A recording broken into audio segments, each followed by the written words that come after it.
Hi everyone. We have seen one question in question number 120 that is related to constraint relation. So the relation between velocities and acceleration of connecting bodies.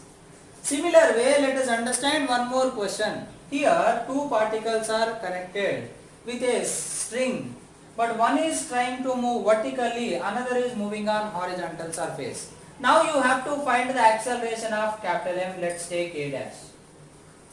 But as I told you, as the length of the string remains same, so the acceleration or velocity components at any instant must be same along the string. Now if you consider the small m, the acceleration along the string is A. But if you consider the capital M, the acceleration is A dash.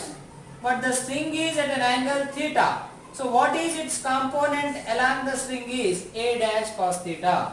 Then these two components must be same, means A dash cos theta should be A. Then A dash equal to A by cos theta. This is the relation between acceleration. Or else you can go for constraint relation by making the constraint relation where you will consider one reference and you will take this as x. Now this is again fixed. Let's take something L. Now this you consider as y. Now this length will become at any instant under root y square plus L square, plus this length is x, that is always constant, total length of string, that will not change.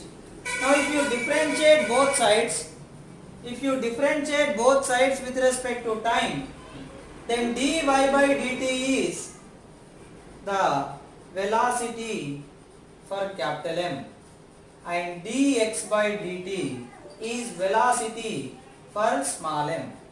Then you will get the relation between velocities, and if you differentiate again, you will get the relation between accelerations. Or from the velocity relations you can take directly the acceleration relation. So this is how you can use either differentiation or vectors to solve such kind of questions related to constraint motion. So how to make the relation is important. Consider a fixed position, fixed line. Then define the displacement of each particle. Then take the equation for their velocities and try to get the relation between their displacements. Then go for the differentiation. Then you will get the relation between either velocities or accelerations.